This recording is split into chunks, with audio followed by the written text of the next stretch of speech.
우리가 구원이라는 말을 많이 씁니다. 여러분, 구원이 무엇인가요? 우리가 구원을 받았다라고 했을 때 결정적이고 영구적인 그 차이점이 대체 무엇일까요? 성령께서 우리 가운데 내주하신다는 겁니다. 우리가 구원받는 순간에 뭐가 달라지나요? 성삼위 하나님의 영, 천지를 창조하신 그 전능하신 하나님이 영으로 우리 가운데 임하신 겁니다. 그것을 보고 구원이라고 합니다. 그래서 구원은 하나님과 나의 원네스라고도 설명할 수 있겠습니다. 하나님이 나와 함께 하세요. 하나님과 나의 원네스, 이것이 구원입니다. 여러분, 그래서 구원을 받은 사람은요, 참된 평안이 임합니다. 이 세상의 것으로 설명할 수 없고 이 세상에서 받을 수 없는 평안이 임합니다. 성삼위 하나님이 나와 함께 하시거든요. 성삼위 하나님께서, 전 우주를 주관하시는 하나님께서 나의 모든 생을 완벽하게 인도하고 계신다는 게 확신 가운데 믿어지거든요. 그래서 참된 평안이 임하는 겁니다. 여러분 모두 다 이 평안의 맛을 보셨을 줄 믿습니다. 그런데 여러분, 성삼위 하나님이 나와 함께 하신다. 위드 임마누엘 원네스. 여러분, 이 성령 충만을 매일 누리게 되시기를 바랍니다. 하나님이 나와 함께 하시는 것을 매일매일 누리는 사람을 보고 구원받은 자, 성령 충만 받은 자라고 합니다. 자, 그런데 오늘 우리가 기억해야 될 게 있습니다. 오늘 제목이 성령의 사람이에요. 여러분, 성령은 원네스의 영입니다. 하나님과 우리를 원네스가 되게 해주시는 영입니다. 성령은 모든 성도들이 교회 안에서 하나가 되게 하시는 원네스의 영입니다. 성령은 우리가 기도할 때 시공간을 초월하여, 전 세계 시공간을 초월하여 응답해 주시는 원네스의 영입니다. 성령은 원네스의 영이십니다. 그러면 사탄은요? 사탄은 분리의 영입니다. 이 사탄의 특징이 그래요. 분리시킵니다. 분열을 일으킵니다. 분쟁하게 만듭니다. 성령은 원네스를 이루는 영이시고 사탄은 분리의 영이에요. 자, 그러면요, 이것이 다 이 어떤 영이 우리에게 내주하시냐에 따라서 우리에게 이것이 겉으로 드러나게 됩니다. 지금 내가 교회를 다니고 있지만 내가 성령 충만보다는 뭔가 옛날에 내 생각과 내 체질을 가지고 있으면요, 성령 인도 받기가 힘듭니다. 구원은 받았는지 안 받았는지 그건 저희가 말할 수 없어요. 구원은 하나님만 아시는 겁니다. 나는 스스로 구원 받았다, 여러분 확신할 수 있는 사람은 없습니다. 뭐 구원의 확신 나오기는 하지만요, 사실은 영접기도 따라한다고 구원받는 것은 아니에요. 정말로 성령이 임하셔야 되고요. 성령이 임하신 사람은요, 성령 인도를 받게 돼 있습니다. 여러분 마음속에 나는 성령 인도 받고 싶습니다. 성령 인도 받게 해주세요. 이 마음이 드는 사람이 구원받은 사람이에요. 그런데 주일에 예배드리러 오기는 오지만 여전히 내 생각, 옛날의 습관, 옛날의 체질을 버리지 못한다면 그거는 종교생활이라고 하는 겁니다.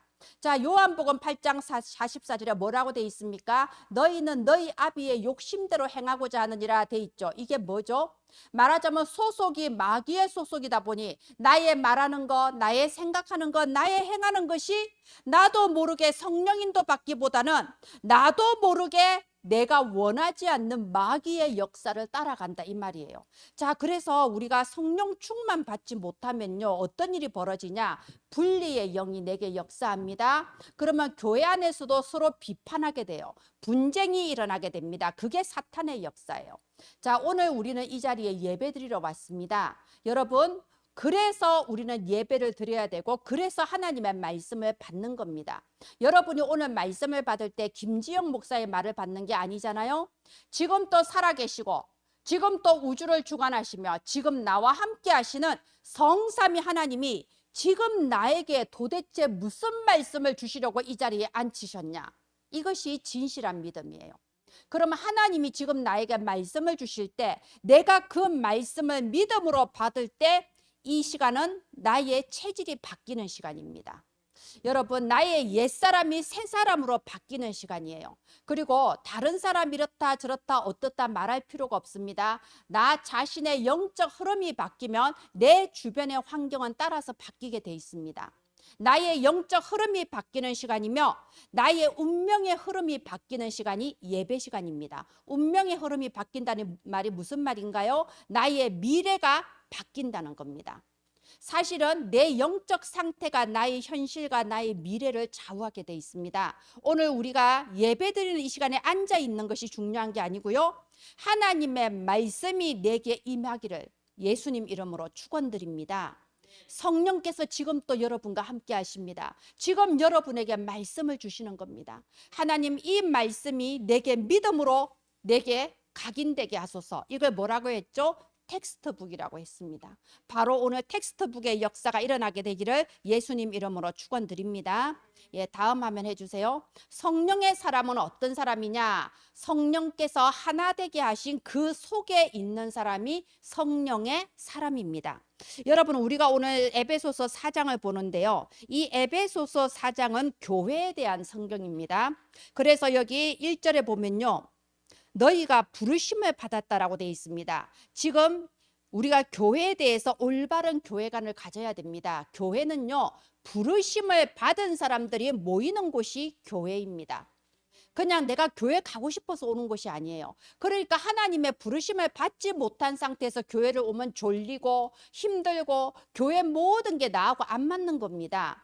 자, 그래서 교회는요, 하나님의 부르심을 받은 자들이 모인 곳이고요, 이 부르심을 받은 자들이 점점 더 하나님의 부르심에 합당한 자들로 성장해 가는 곳이 바로 교회입니다. 그래서 3절에 뭐라고 되어 있습니까? 오늘 이 3절이 제일 중요하니까 우리 함께 읽어보겠습니다. 시작. 평안에 매는 줄로 성령이 하나 되게 하신 것을 힘써 지키라. 힘써 지키라라고 했습니다. 여러분, 구원은 아까 뭐라고 했나요? 하나님과 나의 원네스라고 했어요. 그럼 교회는 뭘까요? 하나님과 우리의 원네스입니다. 복수형이죠? 구원은 개인적인 거예요. 하나님과 나의 원네스예요. 그런데 그러면 교회는 나와 똑같이 하나님의 은혜로 십자가의 피로 구원을 받은 하나님의 백성들이 모여서 원네스가 되는 하나님과 우리의 원네스입니다. 그리고 오늘 말씀하십니다. 힘써 지키라 라고 하십니다. 하나님 또 우리 4절부터 보면요, 몸이 하나요 성령 또 한 분이고 우리를 부르신 부르심의 소망, 이건 미션이에요. 미션 또 하나고, 여기 5절에 주도 한 분이시고 믿음 또 하나고 세례도 하나고, 6절에 하나님 또 한 분이시다라고 되어 있습니다. 성령은 원네스의 영이십니다. 이 원네스의 영이 우리를 한 성령으로 부르심을 받아서 공동체가 이루어지게 한 거예요. 그래서 보십시오. 사탄은 분리의 영이라고 했죠. 이 사탄의 소원이 뭐겠어요? 사탄이 교회 안에서 역사하는 그 목적이 뭐겠습니까? 분리를 일으키려고 하는 겁니다. 서로 분쟁하게 만들고 비판하게 만들어서 어떻게든 이 교회를 분열시키는 것이 사탄의 목적이에요. 우리가 성령의 사람이라면 눈에 보이는 현상과 눈에 보이는 사실을 넘어서 보이지 않는 영적인 세계를 볼 수 있어야 되죠. 그래서 사탄의 목적은 교회를 분열시키고 교회를 무너뜨리는 게 목적입니다. 오늘 말씀 힘써 지키라라고 한 겁니다. 여러분, 우리가 구원받을 자격 있는 사람이 누가 있나요? 아무도 없습니다. 단 한 사람도 구원받을 조건에 맞는 사람이 없습니다. 그래서 7절에 뭐라고 돼 있습니까? 그리스도의 선물의 분량대로 은혜를 주셨나니. 구원은 선물이에요. 자격 없이 대가 없이 조건 없이 주는 게 선물 아닙니까? 예수님이 십자가의 피로써 우리를 값주고 사신 겁니다. 전혀 구원받을 자격도 없고 구원받을 조건에 맞는 게 하나도 없는데 예수님이 대신에 피로써 값을 치르고 우리를 구원하시면서 우리에게 선물과 은혜로 주신 겁니다. 여러분, 만약에 여러분이 이 눈이 열린다면, 내가 하나님의 은혜로 구원받아서 하나님의 부르심을 받아서 지금 이 자리에 나왔다, 이 눈이 열린다면 지금 여러분 옆에 있는 사람이 다르게 보이게 됩니다. 나를 위해 십자가에 피 흘려 주신 예수님은 이 사람을 위해서도 피 흘려 주신 거예요. 맞죠? 자, 하나님이 주시는 이 마음이, 하나님이 주시는 이 깨달음이 저와 여러분에게 임하기를 바랍니다. 성령의 사람은 어떤 사람이냐? 예수님이 피 흘려서 구원하신 성도가 얼마나 귀한 줄을 아는 사람입니다. 성령의 사람은 어떤 사람이냐? 성령께서 하나로 묶어주신 교회 공동체가 얼마나 귀한 줄을 알고 힘써 지키는 사람입니다. 예, 다음 화면 해주세요. 또 성령은 어떤 사람일까요? 여기 11절에 보시면요. 그가 어떤 사람은 사도로, 어떤 사람은 선지자로, 어떤 사람은 복음 전하는 자로, 어떤 사람은 목사와 교사로 삼으셨다라고 되어 있습니다. 왜 하나님께서는 모든 사람에게 각자 다른 직책을 주셨을까요? 저는 지금 직분이라고 하지 않고 직책이라고 했습니다.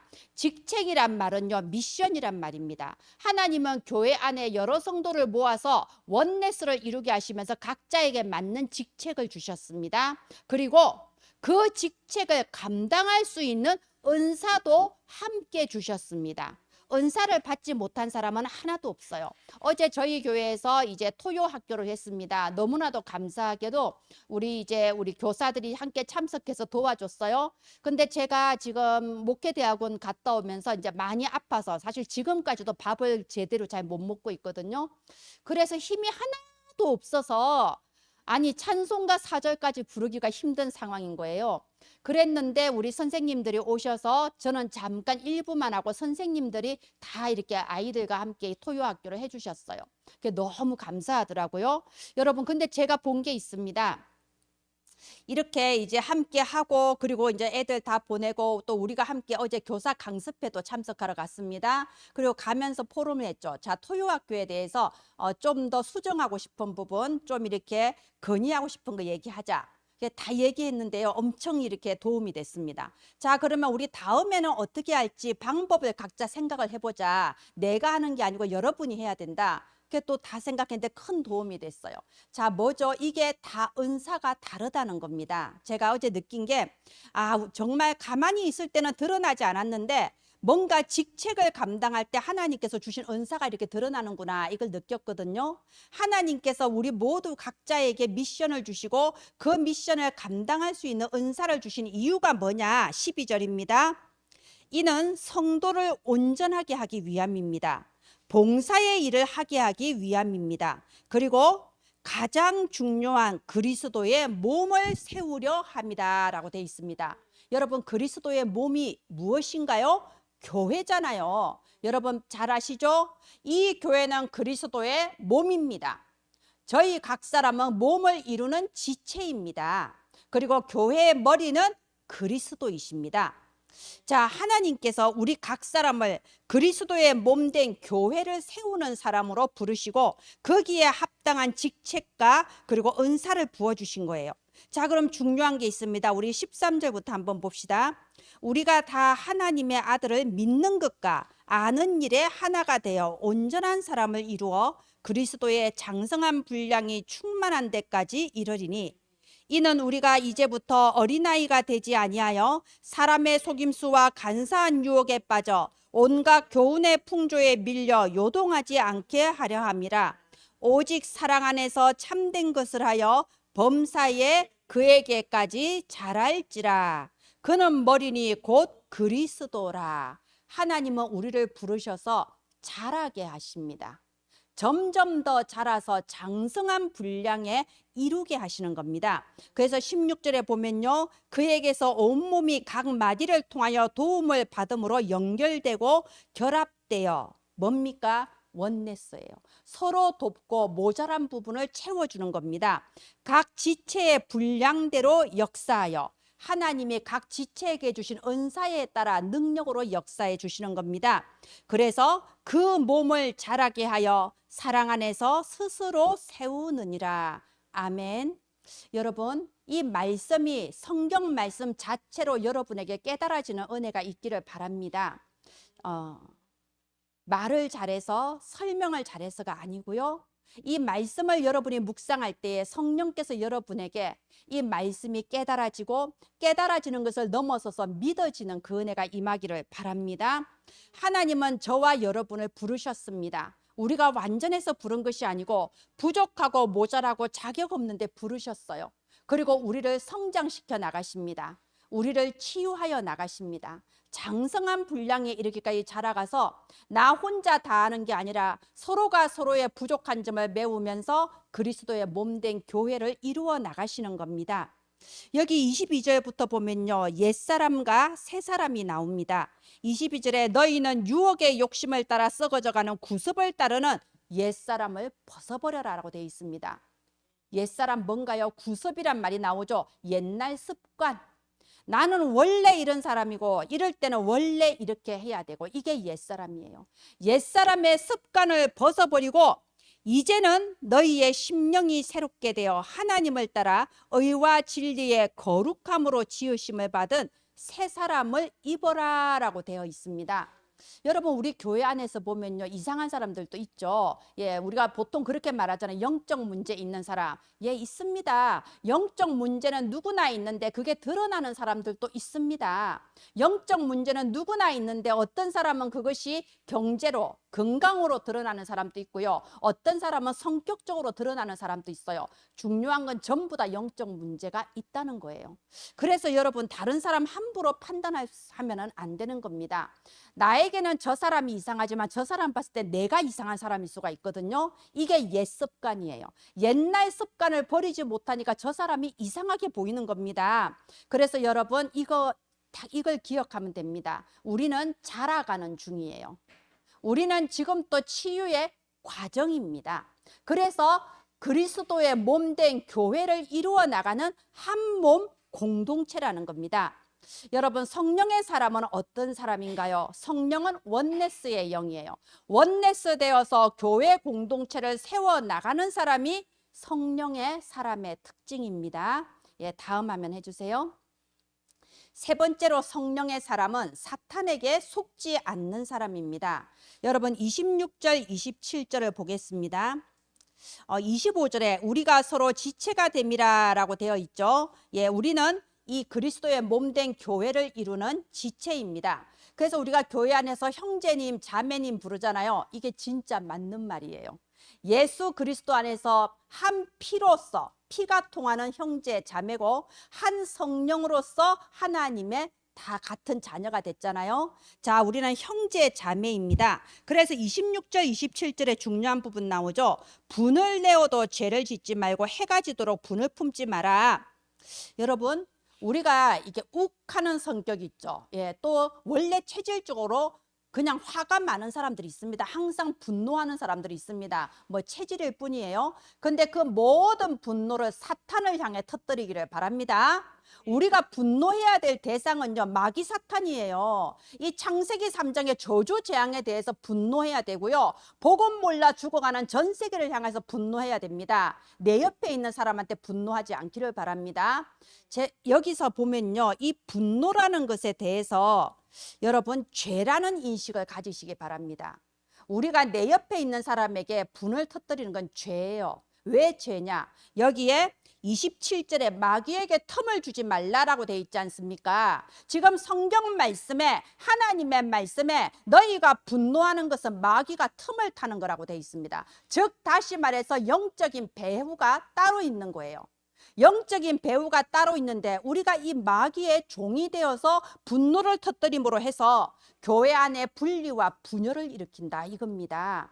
그래서 여러분, 분노를 어디를 향하여 터뜨리라고요? 창세기 3장을 향하여 터뜨리기를 바랍니다. 왜 저 사람이 저렇게 할 수밖에 없냐? 왜 우리 아버지가 저렇게 할 수밖에 없었고 우리 어머니가 저렇게 할 수밖에 없었고 왜 이 세상이 저럴 수밖에 없는가? 창세기 3장에 대하여 이 근원적인 저주 재앙에 대하여 분노를 터뜨리시고 복음 몰라 죽어가는 전 세계 현장을 향하여 분노를 터뜨리시기를 바랍니다. 여기 31절 32절 마지막에 보면요, 30절에 하나님의 성령을 근심하게 하지 말라라고 했습니다. 여러분, 우리가 분노를 터뜨리고 그리고 28절에 도둑질, 그리고 29절에 더러운 말, 이런 것이 나오죠. 이 모든 것이 하나님의 성령을 근심하게 하는 겁니다. 우리가 말을 할 때도요, 너무 이렇게 내 마음속에 있는 말을 막 하는 거는 유치원생이에요. 여러분, 유치원 졸업하면 더 이상 그렇게 하면 안 됩니다. 왜냐? 유치원 때까지는 솔직하게 말해도 돼요. 근데 이제 나이가 들면 상대방의 입장을 배려할 수 있어야 됩니다. 그래서 내가 말을 하는 이 말이 이 사람의 신앙에 도움이 되는가는 한번 생각해야 돼요. 저도 뭐 잘 안 됩니다. 제가 잘 돼서 하는 말 아니에요. 그런데 이 사람의 신앙에 도움이 되는가, 나를 통하여 이 말이 나오는 것이 하나님의 뜻인가를 한 번은 생각을 해야 됩니다. 그래서 여기 29절에요. 오직 덕을 세우는데 소용되는 대로 선한 말을 하여 듣는 자들에게 은혜를 끼치게 하라라고 되어 있습니다. 하나님의 은혜가 내 입술을 통하여 전달된다면 이 얼마나 영광이겠습니까? 그죠? 자, 그래서 하나님의 성령을 근심하게 하지 말라. 그 안에서 너희가 구원의 날까지 인치심을 받았느니라. 우리가 마지막 천국 가는 그날까지 우리와 함께 하시는 분이 누군가요? 성령이세요. 영원히 우리와 함께 하십니다. 우리가 죄를 지을 때도, 우리가 불신앙할 때도, 세상 모든 사람이 나를 욕할 때도 성령만은 나와 함께 하십니다. 그러니까 성령을 근심하게 하지 말라. 언제 근심한다고요? 분노할 때, 함부로 말을 하고 형제 자매를 상처 주고 악한 행실을 버리지 못할 때 근심하게 되는 겁니다. 자, 31절 보겠습니다. 너희는 모든 악독과 노함과 분냄과 떠드는 것과 비방하는 것을 모든 악의와 함께 버리고 서로 친절하게 하며 불쌍히 여기며 서로 용서하기를 하나님이 그리스도 안에서 너희를 용서하심과 같이 하라. 아멘. 여러분, 이 세상에 완전한 사람은 단 한 명도 없습니다. 교회는 어떤 곳이냐? 완전한 사람이 모여서 서로서로 평가하는 곳이 아니고요. 교회는 모자란 사람, 때 묻은 사람, 문제 많은 사람, 연약한 사람들이 모여서 하나님의 완전함을 향하여 함께 가는 곳이 바로 교회입니다.